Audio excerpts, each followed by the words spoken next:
छत्तीसगढ़ में हूं आपके साथ विवेक पांडे। बड़ी बहस में आपका स्वागत है। कल का दिन बहुत ही अहम है। अहम इसलिए क्योंकि कल मध्य प्रदेश और छत्तीसगढ़ में तीसरे चरण के तहत लोकसभा चुनाव है, जिसमें मध्य प्रदेश की 9 सीटें शामिल हैं, जबकि छत्तीसगढ़ की 7 सीटें। और छत्तीसगढ़ में कल का चुनाव अंतिम चरण का चुनाव होगा। अब आपको बताते हैं मध्य प्रदेश के कौन से लोकसभा क्षेत्र हैं जहां पर कल वोटिंग होगी। इसमें राजधानी भोपाल स्वयं एक बड़ा और अहम लोकसभा क्षेत्र है।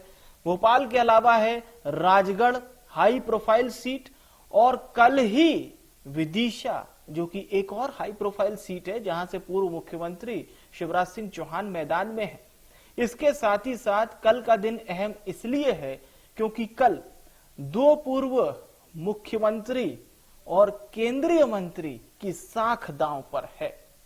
साख इसलिए कहा जा रहा है क्योंकि बीजेपी और कांग्रेस से इतर मैन टू मैन यहां पर लड़ाई भी है, यानी पार्टी वाइज अलग और पर्सनल साख दांव पर बनी रहेगी। कुछ बड़े खंड जिसमें ग्वालियर सीट शामिल है, गुना शिवपुरी सीट शामिल है, मुरैना सीट शामिल है, भिंड शामिल है। ये वो क्षेत्र जहां पर चुनाव दोनों ही पार्टियों ने बहुत ही तेजी के साथ लड़ा। भोपाल, विदिशा, गुना, सागर, भिंड, बैतूल में भी कल ही मतदान है, जिसमें भोपाल पर भी कई लोगों की नजरें हैं। भोपाल में क्या एक बार फिर से बीजेपी अपने विजयी रथ को कायम रख पाएगी? तो विदिशा सीट जो लगातार बीजेपी का गढ़ रही है और बीजेपी के कई बार के अनवरत सांसद पूर्व मुख्यमंत्री शिवराज सिंह चौहान, जो कि मुख्यमंत्री बनने से पहले विदिशा से ही सांसद हुआ करते थे, एक बार फिर से बीजेपी के टिकट पर विदिशा से ही चुनावी मैदान में है। माना यही जा रहा है कि विदिशा सीट भारतीय जनता पार्टी एक बड़े मार्जिन के साथ जीतेगी। तो अब बात करें अगर भोपाल की, तो भोपाल से भारतीय जनता पार्टी की ओर से आलोक शर्मा मैदान में है। और अब हम धीरे धीरे हमारे संवाददाताओं को आपके साथ जोड़ेंगे और उनसे ग्राउंड की रिपोर्ट लेंगे। अलग अलग लोकसभा क्षेत्रों से हमारे साथ हमारे संवाददाता जुड़ रहे हैं। सबसे पहले हमारे साथ चेतन सेठ जुड़ चुके हैं, जो हमें मध्य प्रदेश की सबसे हाई प्रोफाइल सीट में से एक गुना शिवपुरी सीट का अपडेट देंगे कि यहां पर इस बार किसका सिक्का चल रहा है और किस प्रकार का इस बार यहां पर चुनाव देखने को मिला है। चेतन, सबसे पहले जानकारी आपसे, क्या कह रही है गुना शिवपुरी की सीट की तासीर, यहां की सियासी हवा क्या कह रही है? जी चेतन। भारतीय जनता पार्टी की ओर से है और कांग्रेस की ओर से देखा जाए तो ये राव यादवेंद्र सिंह यादव जो है कांग्रेस की ओर से है। तो कहा जा सकता है कि दोनों ही तमाम पार्टियों के नेता चुनावी मैदान में हैं और बड़ा रोचक मुकाबला यहाँ का होने वाला है, क्योंकि जिस तरीके से हमने देखा कि देशराज सिंह यादव जब भारतीय जनता पार्टी में थे तो उस समय माधवराव सिंधिया के साथ जो उन्होंने इलेक्शन लड़ा, और उसके बाद फिर जब ज्योतिरादित्य सिंधिया भारतीय जनता पार्टी में आए तो वो राव यादवेंद्र सिंह कांग्रेस से चले गए। तो कहा जा सकता है कि पिता के साथ पिता का मुकाबला ज्योतिरादित्य सिंधिया का और उनके पिता यादवेंद्र का मुकाबला पहले भी हो चुका है, और उसके बाद अब एक बार फिर मुकाबला, यानी कि कहा जा सकता है कि पीढ़ी दर पीढ़ी यहाँ का मुकाबला बढ़ते ही जा रहा है। कि पहले हमने देखा कि 2019 में जब ज्योतिरादित्य सिंधिया कांग्रेस के चुनावी मैदान में थे, तो कांग्रेस के चुनावी मैदान में होने के बाद जब ज्योतिरादित्य सिंधिया कांग्रेस में रहे तो इसके बाद देशराज सिंह का इनका पूरा परिवार जो है भारतीय जनता पार्टी में रहा है। और इनका परिवार कांग्रेस में पहुंच गया तो उनका परिवार कांग्रेस में। मेरे साथ सीनियर जर्नलिस्ट हमारे हितेंद्र भदौलिया जी हैं, जो ज्योतिरादित्य सिंधिया की जब से राजनीतिक शुरुआत हुई है, जब से ही इस इलाके को अच्छी तरीके से कवर कर रहे हैं हमारे इंडिया न्यूज के साथ। हितेंद्र जी, अब मुकाबला कड़ा हो रहा है। ज्योतिरादित्य सिंधिया, यादवेंद्र यादव एक साथ हो गए हैं। पहले देशराज सिंह यादव और ज्योतिरादित्य सिंधिया का मुकाबला रहा है, इसके पहले माधवराव सिंधिया और देशराज सिंह यादव का मुकाबला रहा है। यानी कि पीढ़ी दर पीढ़ी ये मुकाबला बढ़ते जा रहा है। पहले पिता के साथ पिता का, फिर पिता के साथ बेटे का इनके, और अब बेटे बेटों का दोनों का आपस में मुकाबला। देखिए चेतन जी, ये बहुत बड़ी दिलचस्प बात है। मध्य प्रदेश की जो हॉट सीट है उसमें गुना को जाना जाता है, तो अभी तक इस वजह से जाना जा रहा था कि सिंधिया परिवार की परंपरागत सीट थी। राजमाता सिंधिया लड़ती है यहाँ से, फिर माधवराव सिंधिया लड़ते हैं, और उसके बाद 5 बार जो है ज्योतिरादित्य सिंधिया हो रहा है। मगर एक बड़ी दिलचस्प बात ये हो गई कि अब राव परिवार जो अशोकनगर जिले का जो है बड़ा रसूख वाला परिवार है, अब वो परंपरागत प्रतिद्वंदिता में भी आ गया। सन 1998 में माधवराव सिंधिया के खिलाफ बीजेपी से देशराज सिंह लड़ते हैं। इसके बाद जब बाई इलेक्शन होता है माधवराव सिंधिया के निधन के बाद, तो फिर देशराज सिंह यादव जो है ज्योतिरादित्य सिंधिया के खिलाफ चुनाव लड़ते हैं। उस समय बीजेपी में वो होते थे, मगर अब बदले समीकरण में होगा, और समीकरण ऐसा बदला कि दोनों के दल भी बदल गए। एक जमाने में ज्योतिरादित्य सिंधिया कांग्रेस के कद्दावर नेता थे, वो बीजेपी में आ गए। देशराज सिंह के बेटे यादवेंद्र सिंह जो इस समय चुनाव लड़ रहे हैं, उन्होंने हाल ही में जो है बीजेपी छोड़ी और कांग्रेस में आ गए। तो जिस तरह से जो हम बात कर रहे हैं कि एक परंपरागत सीट हो गई सिंधिया परिवार और राव परिवार के बीच में, और मुझे लगता है कि ये अदावत अब बहुत लंबी चलने वाली है। आपने देखा कि दोनों नेता चुनावी प्रचार में हैं। ज्योतिरादित्य सिंधिया जब से भारतीय जनता पार्टी में आए हैं, आपके अशोकनगर या गुना या शिवपुरी का राजनीतिक समीकरण भी बदला है। कई विधायक भी इधर से उधर गए हैं, और अब तमाम जितने भी नेता हैं, लगभग आपके यहाँ से नेताओं ने पार्टी भी छोड़ी है। ज्योतिरादित्य सिंधिया के साथ बीजेपी में भी चले गए। दोनों ही पार्टी के नेता इधर उधर हो गए, कैंपेन चला रहे हैं। इसमें मतदाता के सामने बड़ी चुनौती है कि आखिरकार किसको देखें, क्योंकि पहले जो मतदाता कांग्रेस को वोट देते थे उसमें ज्योतिरादित्य सिंधिया थे, जो बीजेपी को वोट देते थे रावत सिंह थे। अब दोनों को इधर उधर हो गए, तो मतदाता भी असमंजस की स्थिति में है। असमंजस में भी है और उगापोह में भी है। दरअसल देखिए, मोदी ने एक कैंपेन दिल्ली से शुरू किया और वो था उगापोह में भी है। दरअसल देखिए, मोदी ने एक कैंपेन दिल्ली से शुरू किया और वो था कांग्रेस मुक्त भारत का। तो उसका अगर बड़ा प्रतिफल आपको देखना है तो मध्य प्रदेश की इस सीट पर देखिए। 4 साल पहले की अगर हम बात करें तो ज्योतिरादित्य सिंधिया जब मध्य प्रदेश की सरकार गिरा के बीजेपी में शामिल हुए और 20-22-24 विधायक लेकर आए, ये दुनिया का राजनीति का बड़ा घटनाक्रम है। और उसी घटनाक्रम के साथ दल बदल का भी एक बड़ा पहलू शुरू हुआ। तब जब ये चीजें हुई तो सिंधिया के साथ विधायक तो आई, मगर जो कोर था उनका, कोर मैनेजमेंट के लोग थे या उनके पास जो वर्कर थे, वो स्विच हुए पूरे के पूरे बीजेपी में, और ये 4 साल में घुल मिलने का काम हुआ।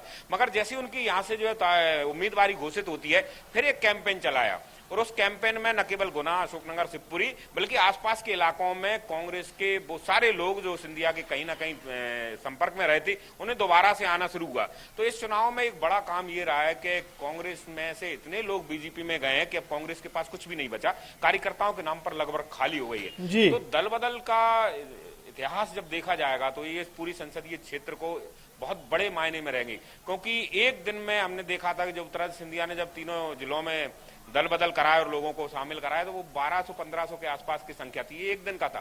तो ओवरऑल आंकड़ा, और अभी भी देखिए आज चुनाव होने वाला है, अगले 2-3 दिन पहले तक ये सिलसिला चलता रहा। तो दल बदल के कारण जो अब आप बात कर रहे हैं कोड जो वोटर है उसका, कोर वोटर है, जैसे यहाँ की कुछ जातियां हैं जो बड़े लंबी समय से मानसिकता में है कि वो बीजेपी के साथ में या कांग्रेस के साथ में, मगर जैसे ही समीकरण और लोग बदलते हैं तो अब वो उगापोह में है।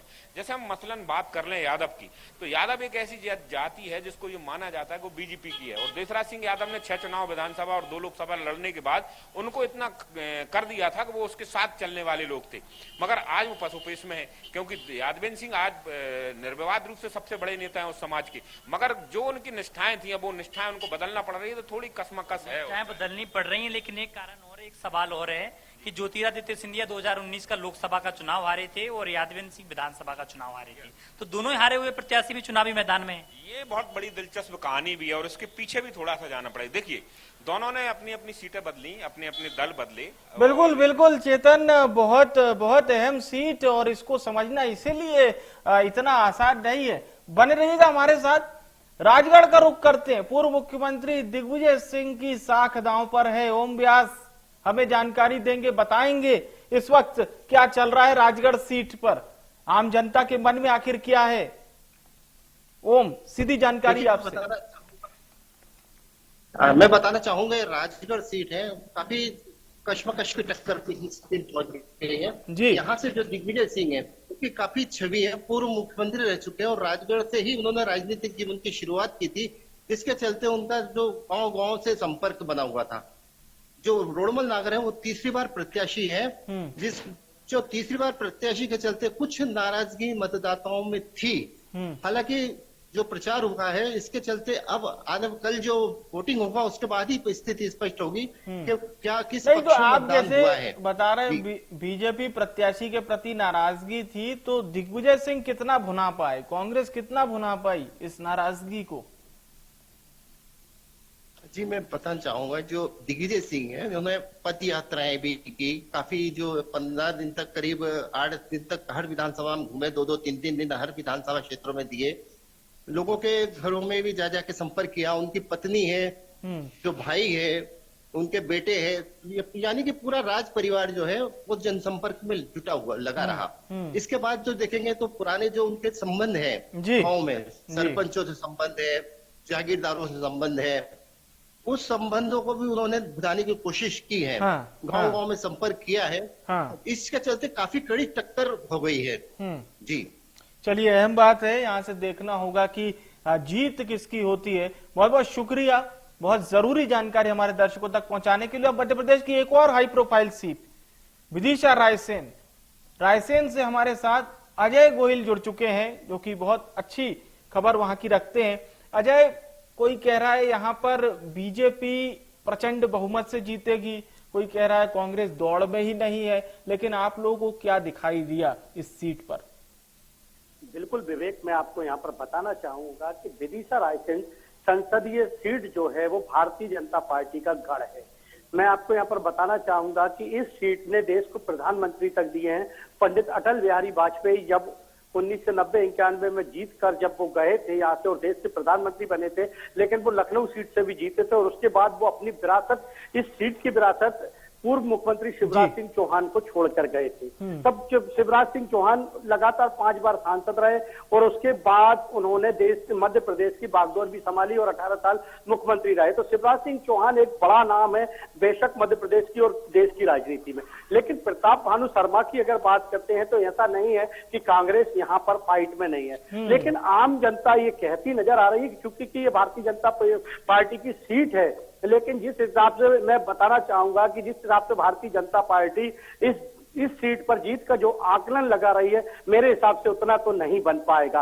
आज फैसला जो भी हो, आम जनता किसके पक्ष में मतदान करेगी वो तो 4 जून को तय हो पाएगा। लेकिन मैं यहाँ पर बताना चाहूंगा कि जो पूर्व सांसद प्रताप भानु शर्मा है वो विदिशा और रायसेन संसदीय क्षेत्र के लिए वो भी एक जाना पहचाना नाम है। उन्होंने 1980 और 1985 का चुनाव लड़ा था और एक्चुअली में उन्होंने भी इस क्षेत्र में विकास के कार्य किए थे, लेकिन एक बार फिर कांग्रेस पार्टी ने उन पर दाव आजमाया है। तो निश्चित रूप से प्रताप भानु शर्मा उत्साहित हैं और उनका कहना है कि लोगों का जो आम जनता का है वो जन समर्थन मुझे मिल रहा है। लेकिन यहाँ पर बात करते हैं पूर्व मुख्यमंत्री शिवराज सिंह चौहान की। उनको पांव वाले भैया भी इसी संसदीय सीट के कारण उनको पांव वाले भैया का नाम दिया गया था। शिवराज जी की बात बताना चाहूंगा, जब वो पहली बार विधायक बने थे या जब वो यहाँ पर सांसद बनने से पहले जब वो यहाँ पर आते थे रायसेन में, तो वो एक झोला टांग कर साइकिल से रायसेन आ जाते थे और किसी भी गांव में जाना हो तो या तो साइकिल से चले जाते थे या 5 किलोमीटर 10 किलोमीटर दूर भी अगर किसी गांव में जाना है तो पैदल चल देते थे और काफिले के साथ, उनके साथ जो भारतीय जनता पार्टी के यहाँ पर जो कार्यकर्ता रहते थे, तो एक काफिला बन जाता था। इसी कारण उनका नाम पांव वाले भैया भी पड़ा था। लेकिन अगर बात करते हैं अभी की चुनाव की, तो गर्मी तेज है मतदाताओं को लुभाने के लिए, घर से निकालने के लिए। हालांकि जिला प्रशासन ने जीतोड़ मेहनत करी है, रोज कार्यक्रम आयोजित किए हैं, लेकिन विवेक अभी की बात करते तो मतदाता यहाँ पर खामोश है। और खामोशी का कारण ये कि मतदाता किस पक्ष में जाएगा ये अभी कह नहीं सकते। लेकिन ये जरूर है कि भारतीय जनता पार्टी अगर ये सोच रही है कि हम 10 लाख वोटों से जीते या 5 लाख वोटों से जीत जाएंगे, तो मेरे ख्याल से ऐसा तो नहीं है। प्रताप भानु शर्मा फाइट देंगे और बाकी अंतिम निर्णय तो मतदाता के ऊपर है। वो जब वोट डालने जाएगा वो क्या उसके मन में है, वो वोट किसको डालकर आएगा, ये तो बात बताएगी। लेकिन अब मैं समीकरण की बात करता हूँ, क्योंकि यहाँ पर बात करते हैं अब समीकरण की, तो रायसेन जिले की 3 विधानसभाएं इसमें लगती हैं और यही कारण है कि जब 8 विधानसभाओं में से 3 विधानसभा रायसेन जिले की लगती है, इसलिए नामांकन फॉर्म से लेकर यहाँ पर सब यहीं से जमा होता है। लेकिन अगर बात करते हैं सांची विधानसभा, तो सांची विधानसभा भी भारतीय जनता पार्टी का गढ़ है। यहाँ पर अब कांग्रेस पार्टी से भारतीय जनता पार्टी में सिंधिया समर्थक जो प्रभु राम चौधरी आए थे, उपचुनाव में भी वो जीते थे। उससे पहले उन्होंने मुदित तेजवार को चुनाव में हराया था, कांग्रेस पार्टी में थे। उसके बाद वो भाजपा भारतीय जनता पार्टी में आए। उसके बाद उन्होंने यहाँ पर फिर से एक बार चुनाव जीता और अभी वो भारतीय जनता पार्टी के विधायक हैं। फिर इसके बाद आ जाए सुरेंद्र पटवा की, जो भोजपुर विधायक थे। सुरेंद्र पटवा के बारे में पूरे समय पिछले चुनाव से लेकर इस चुनाव में भी एक बात अहम है विवेक, जो मैं अपने दर्शकों को बताना चाहूंगा कि एक लहर चलती है कि सुरेंद्र पडवा इस बार चुनाव हार रहे हैं, सुरेंद्र पडवा इस बार चुनाव हार रहे हैं, लेकिन पिछले चुनाव में भी उन्होंने 30,000 वोटों से चुनाव जीता था और इस बार के चुनाव में भी उन्होंने लगभग 42,000 वोटों से करीब जीत हासिल की है। तो वो भी एक भारतीय जनता पार्टी का गढ़ है। अब अपन चलिए, लबोलबाब यही अजय कि बीजेपी यहां से एक बड़ी जीत दर्ज कर सकती है, लेकिन कांग्रेस के लिए इतना खराब स्थिति नहीं है। बहुत बहुत शुक्रिया हमारे साथ जुड़ने के लिए। और अब विदिशा का रुख करते मनोज श्रीवास्तव हमारे साथ जुड़ चुके हैं। मनोज, सेफ साइड है बीजेपी के लिए यहां पर विदिशा सीट में पूरी तरह से? मुख्यमंत्री शिवराज सिंह चौहान का गृह जिला माना जाता है विदिशा। 5 बार सांसद रह चुके हैं यहाँ से और 6वीं बार मैदान में है। और पुरानी जोड़ी है, कांग्रेस के जो उम्मीदवार है प्रताप भानु शर्मा, उनसे पहले भी भाजपा उम्मीदवार शिवराज सिंह चौहान का मुकाबला हो चुका है। निश्चित तौर पर हाई प्रोफाइल सीट है और शिवराज के लिए राह आसान है, क्योंकि जिस तरह से उन्होंने लाडली बहना वाला जो दाव खेला वो निर्णायक साबित होगी। और विदिशा जिले में लाडली बहना एक महत्वपूर्ण मुद्दा है। जिले संसदीय क्षेत्र के 19,38,000 से ज्यादा मतदाता हैं और 4 जिलों में लगती है संसदीय क्षेत्र, 8 विधानसभा है। स्थिति बड़ी मुकाबले की आस लगाई जा रही थी, लेकिन जिस तरह से हमने चर्चा की, कई बार चाय पर चर्चा की लोगों के बीच जाकर, एक तरफा मुकाबला दिखाई दे रहा है।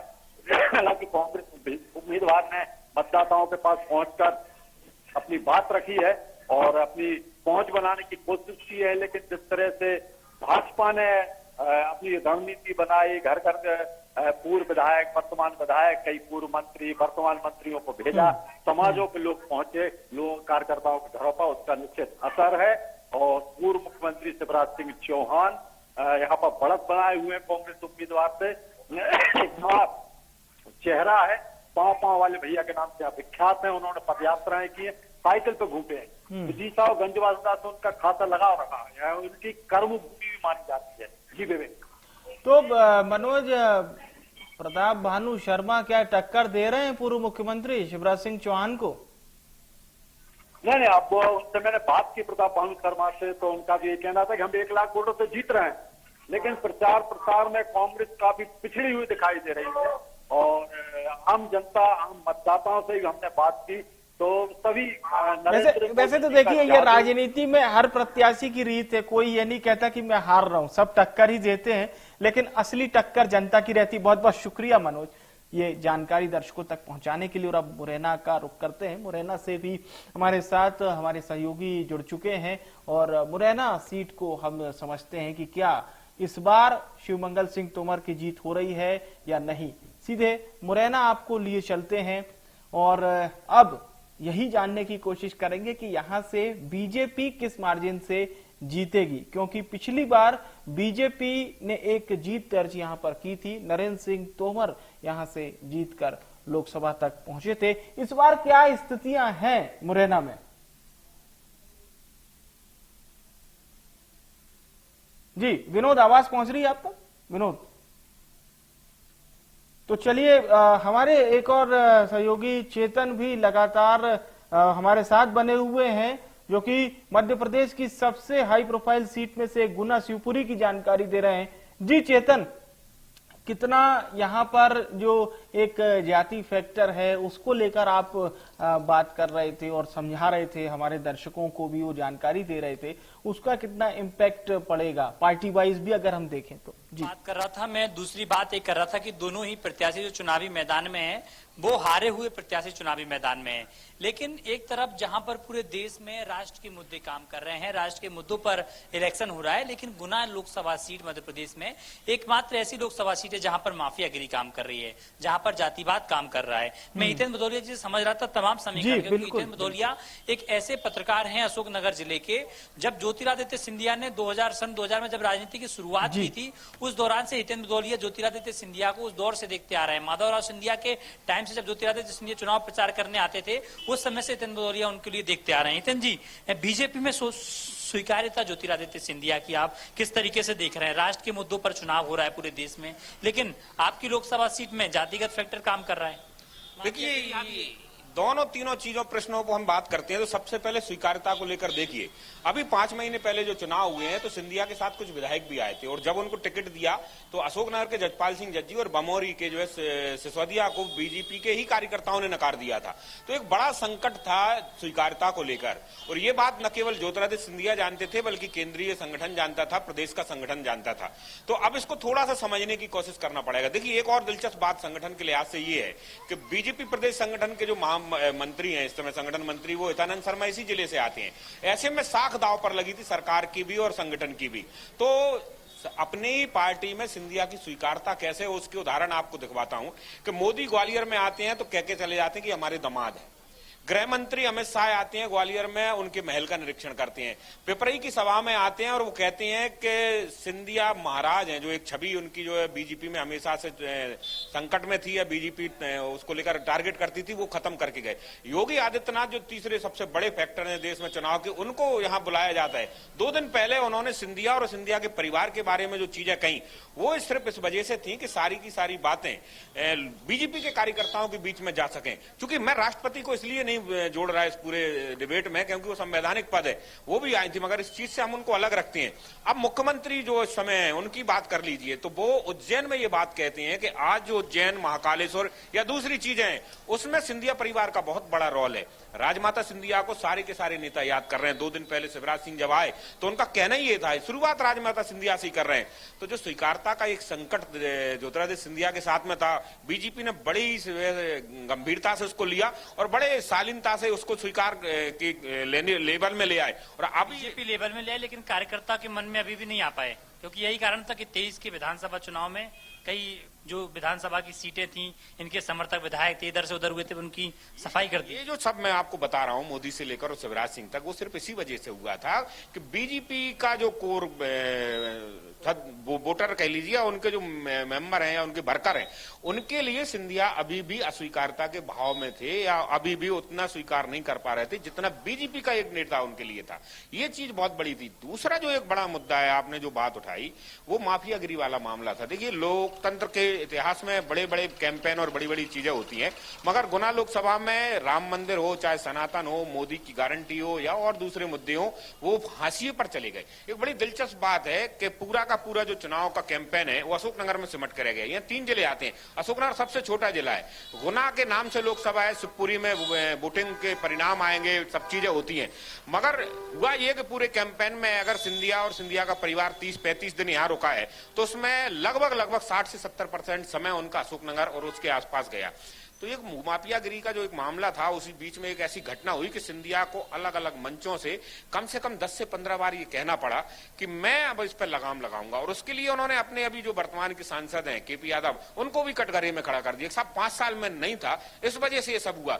इवन हालत ये तक हुई कि उनको योगी जब आए तो उस मंच पर ये प्रतिकार बना के करना पड़ा, प्रतिमान बनाना पड़ा कि जिस तरह बुलडोजर बाबा ने उत्तर प्रदेश में माफियागिरी खत्म करी, मैं यहाँ करूंगा।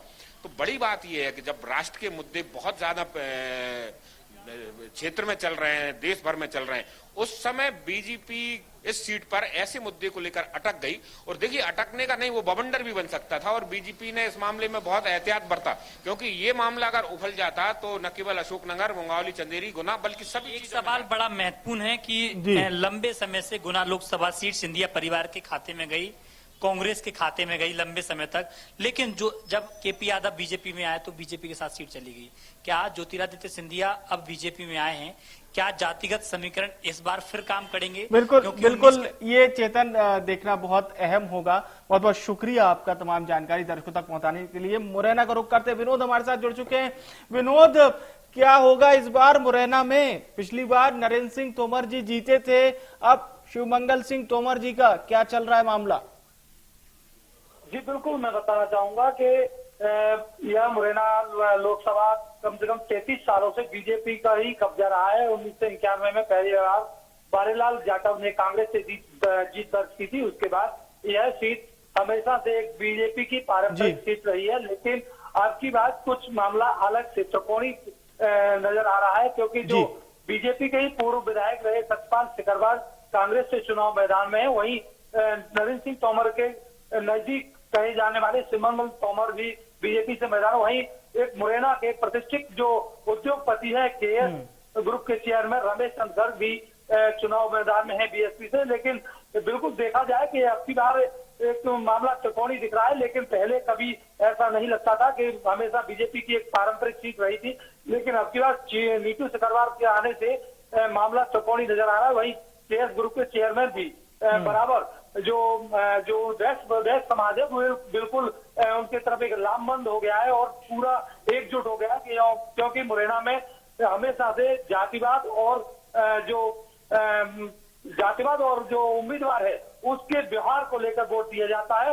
और कहीं ना कहीं इसमें जो मोदी का अगर फैक्ट चलता है मुरैना में, मोदी का जो मैजिक चलता है, चाहे वो राम मंदिर हो, हिंदूवादी छवि हो या राष्ट्रवाद की छवि हो, और इसको लेकर कहीं ना कहीं मंगल की बढ़त दिखाई देती है। लेकिन जो प्रत्याशियों की बात की जाए तो प्रत्याशी अभी फिलहाल तीनों टक्कर में मौजूद नजर आ रहे हैं।